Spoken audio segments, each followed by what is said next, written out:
سورہ نمل نورلسم سپارہ آیت نمبر 39۔ صالح علیہ السلام قوم ته مسله بیان کړه او د قوم د خیر خوای یو خبره وکړه، هغه ده تاسو عذاب ولې غواړئ؟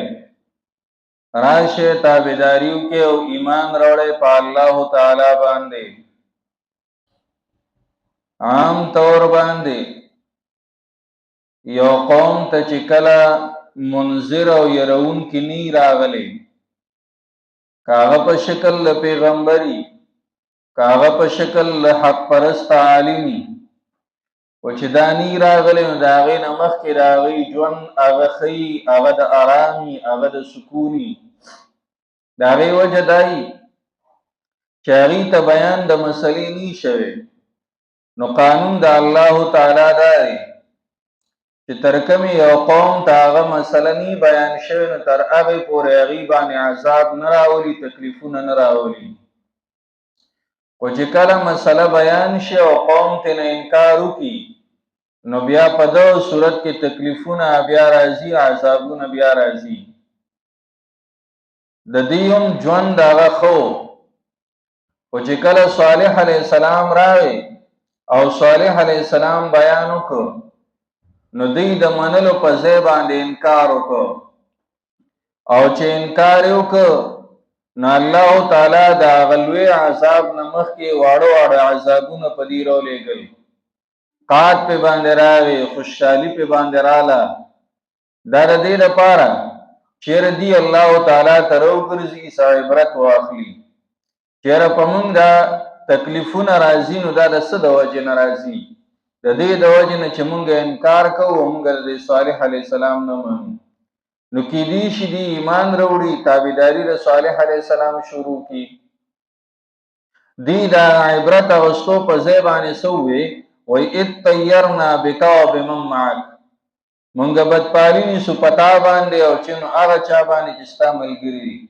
خو چې ته راغلې او ستا دا ملګري راغلي، نو په موږ باندې سخته شوې ده. داسې بني اسرائیلو موسی علیه السلام ته هم ویلو، وایي ستا نه مخکې زموږ ژوند ښه، خو چې ته راغلې نو دا تکلیفونه هغه په موږ باندې شروع شوي دي.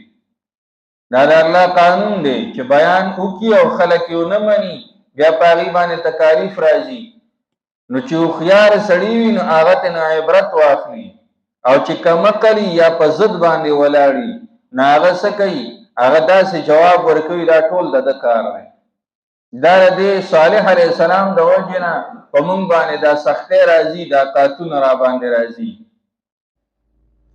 صالح علیه السلام جواب ورکوي طائرکم عند الله، ستاسو دا سپېرتوب د الله تعالی د طرف نه دی. دا سپېره ورځ چې په تاسو باندې راغلې ده، نو دا د الله تعالی د طرف نه ده. ولې؟ ځکه تاسو په هغه باندې ایمان نه راوړئ. کله چې قوم تابعدار د الله تعالی، په دې قوم باندې الله خوشحالي راولي، په دې قوم باندې الله تعالی چې راحتونه او سکون راولي او امن ورته ورکوي.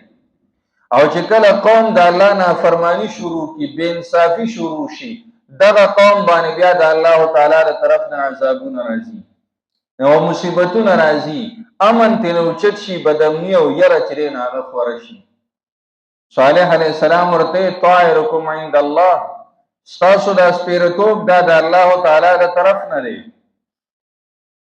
بدپالي نیول دا په شریعت کې نشته. نبی علیہ السلام الطیرة شرکن، تیاره دا شرک دی. بدپالي نیول، یره سهار تلم په هغه سپېره باندې مې نظر پرېوته، نو ټوله ورځ مې خرابه وه. موږ داسې وایو که نه؟ سهار تلمه په لاره باندې په هغه سپېره مې نظر پرېوته، ټوله ورځ مې خرابه وه.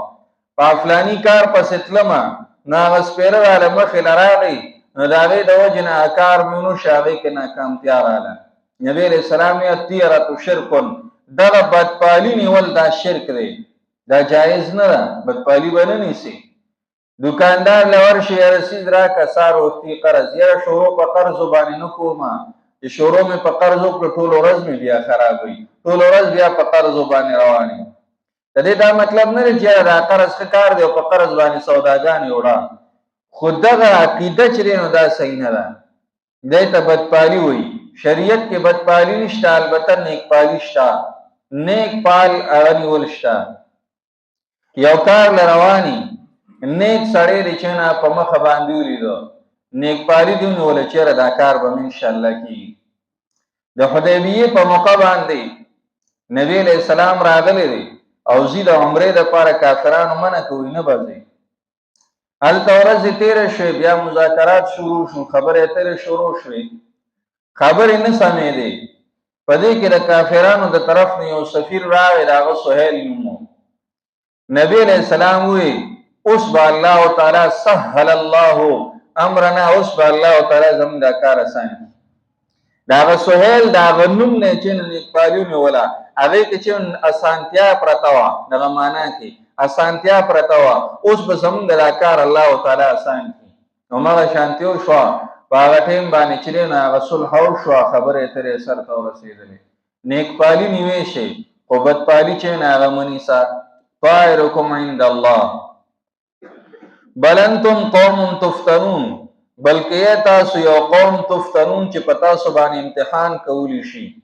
امتحان د الله تعالی د طرف نه دی. امتحان په هر یو بنده باندې د الله تعالی د طرف نه. سلیمان علیہ السلام وی کنه 13 واقعات کی سلیمان علیہ السلام وی چې دا تخ راغی کنه وی لیبلونی اشکر ام اکفر، ما باندې دا الله تعالی امتحان کوي، زه د الله شکر وباسم او که زه نافرمانی کوم. هغه څوک چې هغه نافرمانه دی په هغه امتحان دی چې هغه ته بیان د مسلې کیږي، دی مني او که دی نه مني، دی انکار کوي. او چې کوم منونکی دی او هغه ته بیان د مسلې کیږي، نو په هغه امتحان دی چې دی شکر وباسي او که نه وباسي. چې شکر وباسي دل الله تعالی دا نعمت نورم زیاتوي، او چې ناشکري کوي نو د ناشکرۍ د وجې نه په ده باندې هغه نعمت نورم چې نه کمیږي او عن قریب د چې هغه ترې نه واغستی شي. دې د وجې نه هر چاله په خپل کار باندې او په خپل ژوند باندې شکر ایستل پکار دی، او د دنیا په ژوند کې د ځان نه لاندې ته کتل پکار دي، او د آخرت په کارونو کې د ځان نه بره ته کتل پکار دي. دنیا کې د ځان نه بره ته مه ګوره، زما چې نو کچه کور دی او د دې بل بنګله ده، ما سره سایکل دی او د سره چې نو موټر دی، یاره چې ما سره هم داسې موټر وي، دې ته مه ګوره، دې سره به دې زړه خفه کېږي او ناشکري به درکې پیدا کېږي.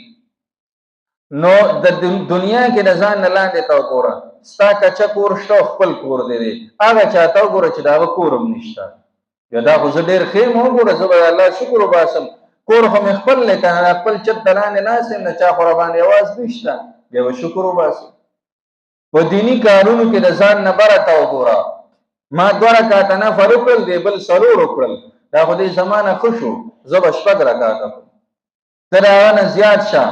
ده چې نو پاو تلاوت وکړو د امام په وکړه، دا خو زه دې برابر یو، زه به د نه لږ زیات وکړم چې وړاندې شم ته، نو زه به نیمه سپاره وکړم. دیني کارونو کې د ځان نه بره ته ګوره چې عمل دې زیاتېږي چې آخرت دې برابرېږي. دنیاوي امورو کې او د دنیا په کارونو کې د ځان نه لاندې ته ګوره چې شکر وباسي. نو بل انتم قوم تفتنون، خو په دغه ټیم کې د قوم ته خطاب کوي، ولې خصوصي په دغه ټیم کې امتحان په دې باندې، ځکه صالح علیه السلام دې ته راغلی واړه واړه عذابونه هم راتلل، کتلې چې یاره دې ایمان راوړي او که نه راوړي، ځکه ورته وایي بل انتم قوم تفتنون، بلکې تاسو یو قوم چې په تاسو امتحان کولی شي. قالو ویلي اطیرنا بکا، منګه بدپالي نیسو پتا باندې، و بمن معک او په هغه چا چې د تا سره دي. قال وی صالح علیه السلام طائرکم، سپیرتوب ستاسو عند الله د الله د طرفه دی، بل انتم بلکې تاسو قوم یو قوم تفتنون چې امتحان در باندې کولی شي.